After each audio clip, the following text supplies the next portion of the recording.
The sand looked innocent. Pale gold, fine-grained, wind brushed into soft ripples under the twin suns of Virelia 5. But Seth Dorman knew better than to trust a surface just because it looked pretty. He crouched near the edge of the pit, tossed a pebble in, and watched it vanish without a splash. Professor Korlax stood 2 meters behind him, arms folded, his greenish skin catching the light. "You claim your species is adaptable, that you survive anything." Seth didn't turn.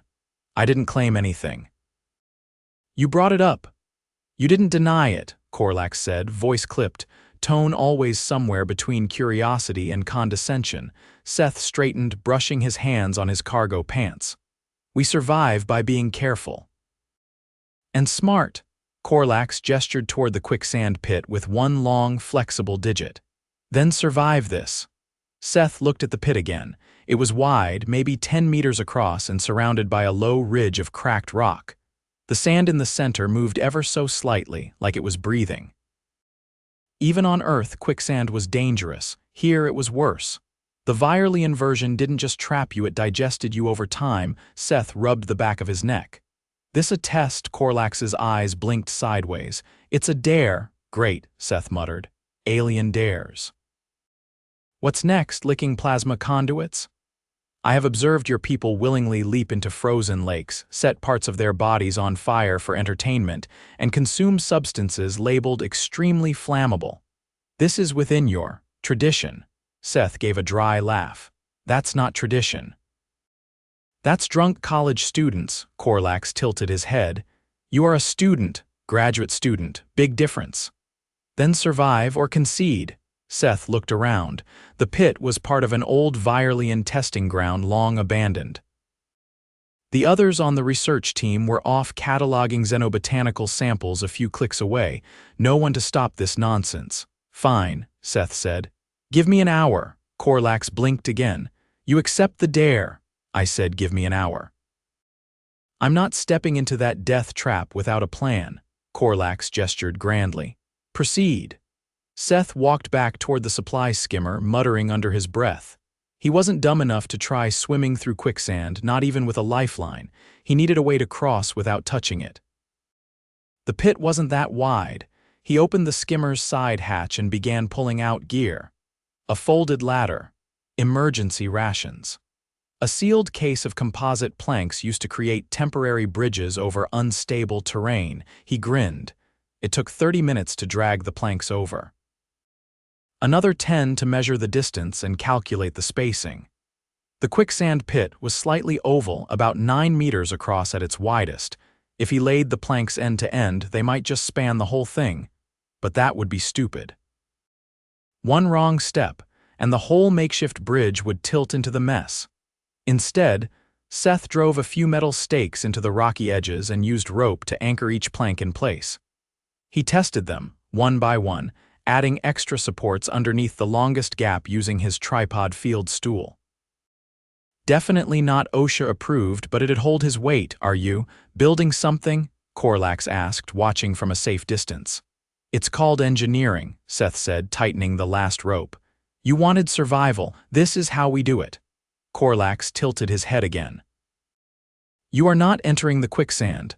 I'm crossing it. That's surviving." Korlax's eyes narrowed. "You are not engaging with the hazard directly, neither would you if it could digest you alive." Seth finished testing the last board. The bridge held. He took a breath and stepped onto the first plank. It creaked faintly. He moved slowly, arms out for balance. Each step was deliberate. The boards shifted slightly but held firm. Underneath, the quicksand shimmered, waiting halfway across. One of the ropes slipped loose. The board tilted. Seth dropped to his hands and knees instinctively, spreading his weight. The board rocked, teetered, then settled. His heart hammered. "Do you require assistance?" Korlax called out. "No," Seth said through clenched teeth, reaching slowly to ready the rope. "Just." "Not done yet." He secured the board again and crawled the rest of the way. At the edge, he stood and stepped onto solid ground. He turned. "Done." Korlax approached, his long limbs moving with practiced grace. He stopped just short of the edge. "You did not enter the quicksand. I crossed it." That was the dare. You did not risk your life in the way I expected. You didn't say how I had to do it, you just said to survive, so I did." Korlax stood silent for a moment. "We had a student once, Trelvon. He attempted to swim through. He did not succeed." Seth sat down on a boulder, breathing hard. "Let me guess, you dared him too?" "No, he volunteered. We recovered his data recorder 3 days later. It was educational." Seth winced. Korlax looked at the plank bridge. "You built this in less than an hour. 45 minutes, not my best time. You used available materials, minimal technology, simple physics." "That's called problem solving." Korlax looked thoughtful. "Your species is frequently irrational, violent, and self-destructive." "Thanks. But also inventive. I had not anticipated this approach." "That's kind of the point." Korlax looked at him for a long time. "You are injured." Seth glanced at his hand. The skin along his palm was raw from the rope. He hadn't noticed. "Just rope burn. You are pale. I'm exhausted. You may be dehydrated." "Probably." Korlax turned toward the skimmer. "I will retrieve your hydration pack." Seth nodded, leaning back against the rock. His legs were shaking. Now that adrenaline was fading, the strain settled in. His shoulder ached from where he'd nearly slipped. He flexed it gingerly. No sharp pain, just soreness. Korlax returned with the pack and handed it over. Seth drank slowly. "You could have refused," Korlax said. "I would not have penalized you. You dared me." "You could have cited protocol." Seth capped the bottle. "Wouldn't have been as satisfying." Korlax looked away, then back. "You have proven your point." "I wasn't trying to, nevertheless." Seth stood slowly, brushing sand off his pants. "Can we agree no more dares involving liquefied death traps?" Korlax paused. "Agreed." As they walked back toward the skimmer, the twin suns dipped lower. Shadows stretched long across the cracked plain. The plank still sat suspended over the quicksand, a quiet testament to a dare answered with ingenuity rather than brute force. Seth glanced sideways. "You ever walk across it?" Korlax blinked.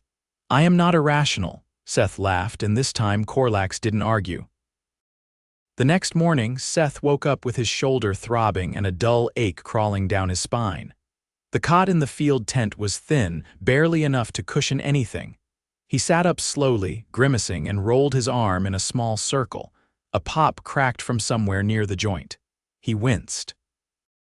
Something was off.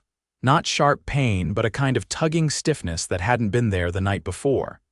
He'd probably strained something stabilizing himself on the planks. He pressed 2 fingers along the edge of his collarbone, then under his shoulder, prodding gently. Nothing broken. Just inflamed. He got dressed 1 article at a time, moving carefully. No unnecessary bending. No sudden movements. The worst part wasn't the injury, it was the knowledge that in another few hours he'd have to justify it to a group of beings with no concept of musculoskeletal inflammation. Or tendon fatigue. Or why humans couldn't just regrow ligaments after a nap. Outside, the morning air vibrated with insect-like chirps from the thistle wasps nesting in the canyon scrub. The sun was still low, casting long, copper shadows across the cracked terrain. Seth ducked under the tent flap and blinked against the glare. Korlax stood about 20 meters away, facing a cluster of younger Virelian observers. They wore data harnesses strapped across their torsos, antennae twitching as they took turns analyzing the bridge Seth had built. One of them stepped onto the first board and immediately hesitated, confused by the springiness. Korlax raised a hand. "Do not attempt full crossing. Structural stress limits have not been recalibrated." The student stepped back, murmuring something Seth couldn't translate. Seth approached, stretching his injured arm in small increments. "Morning." Korlax didn't look away from the bridge. "You are ambulatory." "Barely. My shoulder's not thrilled." "You require surgical intervention." "No, I require ice and a day off." Korlax turned now. "That is a low-effort remedy." "Welcome to human biology. We don't bounce back from everything. Sometimes we just sit still and wait for the pain to get bored." One of the younger Virelians stepped forward.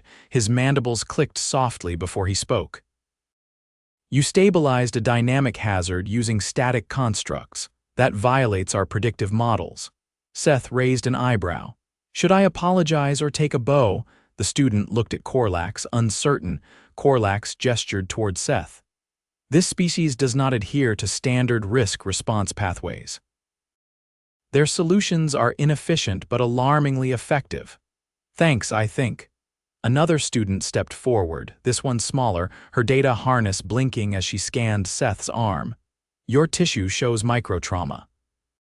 Why did you not request medical support last phase cycle? Seth rested his hand on his hip. Because it's not serious. I've had worse from sleeping wrong. The student's antennae twitched in disbelief. What is sleeping wrong? Exactly what it sounds like, Korlax interjected. He refers to accidental bodily distress incurred during rest.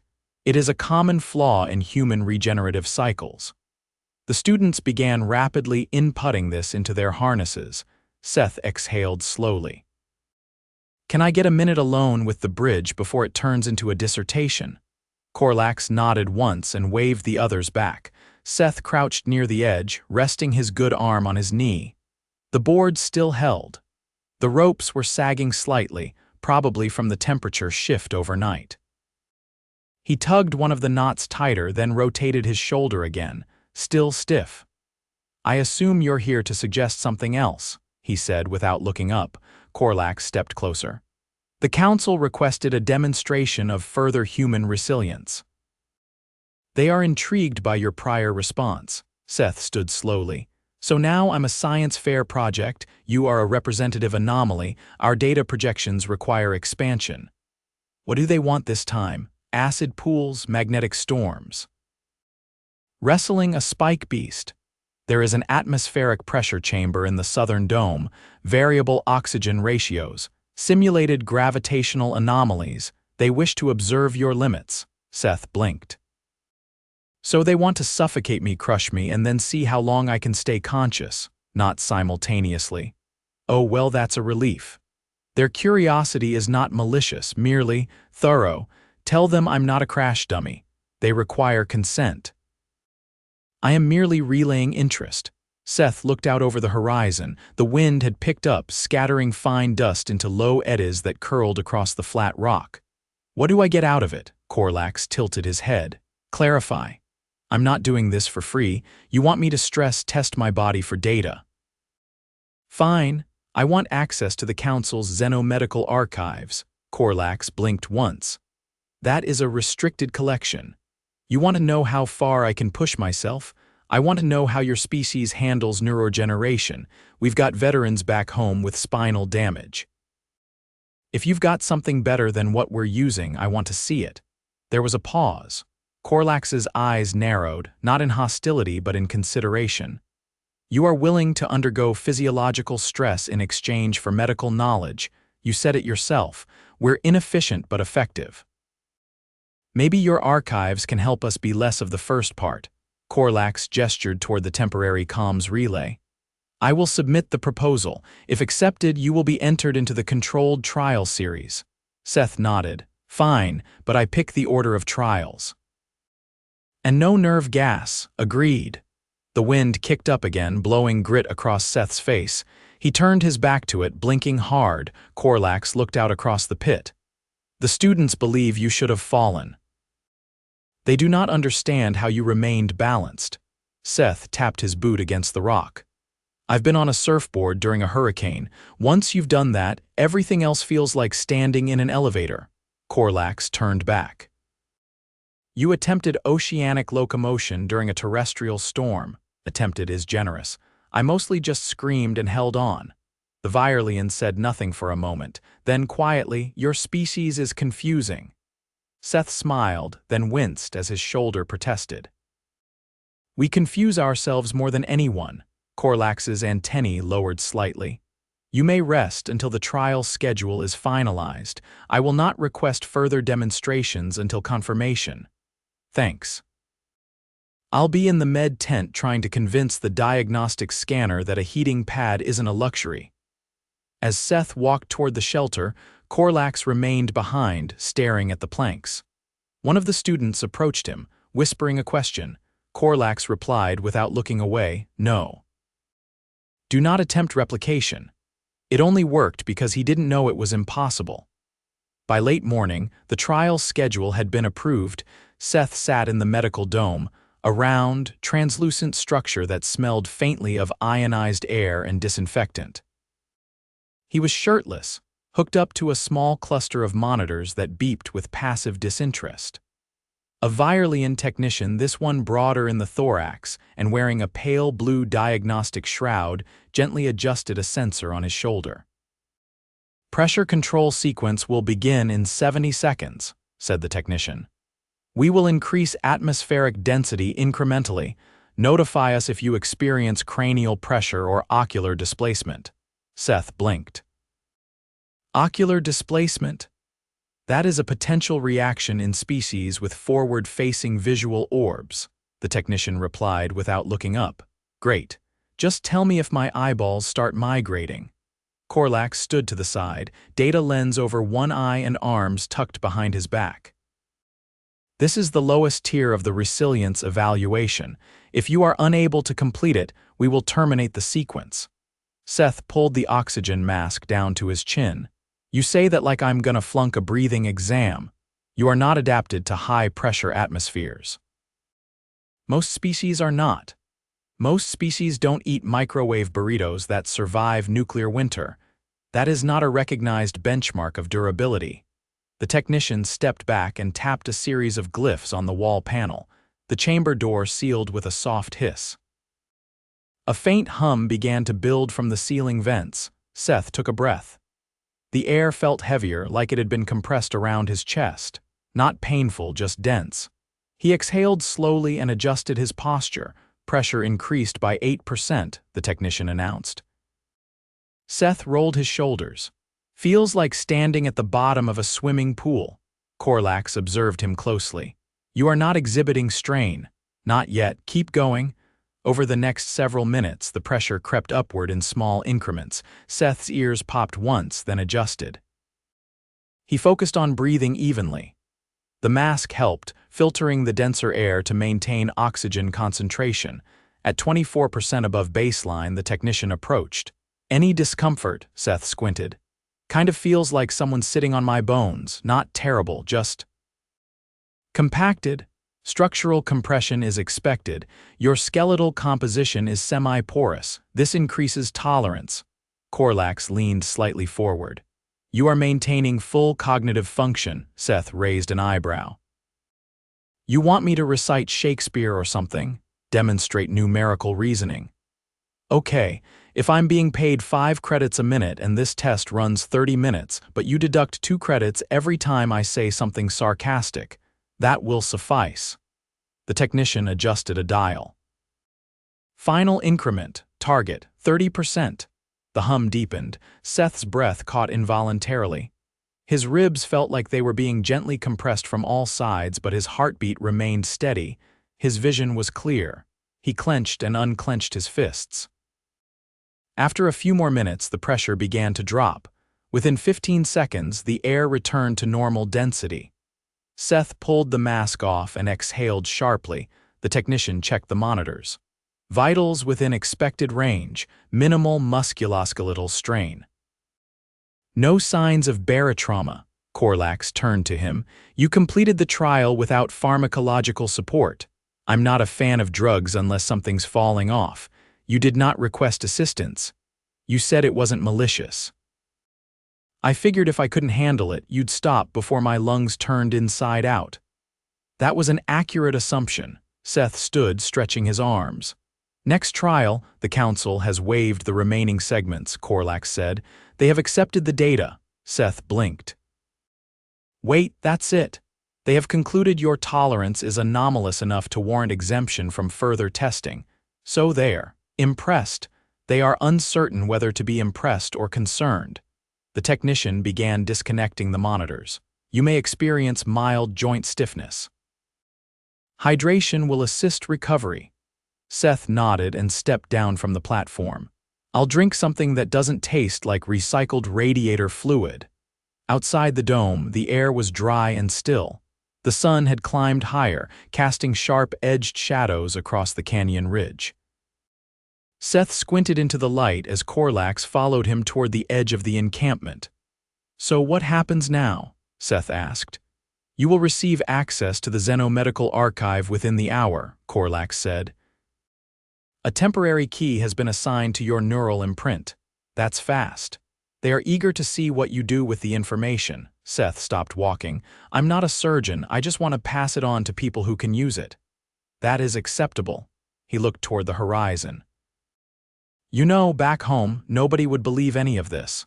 Quicksand pits, pressure chambers, aliens taking notes while I try not to explode. You have exceeded expectations." Seth turned. "I didn't do this to show off, I know.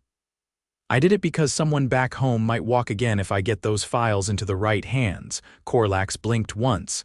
"Then the demonstration was not for us." "No," Seth said. "It never was." They stood quietly for a moment as the wind shifted, carrying the faint scent of ozone and mineral dust. The plank bridge was still visible in the distance, untouched since the trial. One of the Virelian students approached it cautiously, holding a small sensor but didn't step on. Seth watched him for a moment.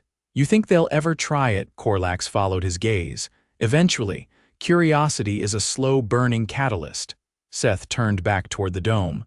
"I'll be in the comm tent. I need to upload some files to Earth.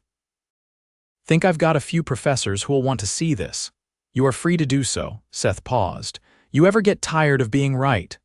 "I do not speculate on my own consistency." He laughed once, then walked off toward the relay beacon. Korlax stayed behind, watching the bridge. The student stepped away again, shaking his head. The planks remained steady, as if daring someone else to try. The technician emerged from the dome, nodding as he reviewed the scan logs. "Human physiology continues to defy predictive modeling." Korlax didn't respond immediately. Then quietly, "It is not defiance, it is insistence." The technician looked puzzled. "Insistence on what? On existing, no matter the conditions." The technician considered that, then nodded slowly. By late afternoon, the bridge had been dismantled, the boards returned to storage. The pit remained, silent and undisturbed. Its surface shimmered faintly under the sun, and with it, the memory of a human who'd crossed it not because it was easy or expected, but because someone dared him to survive.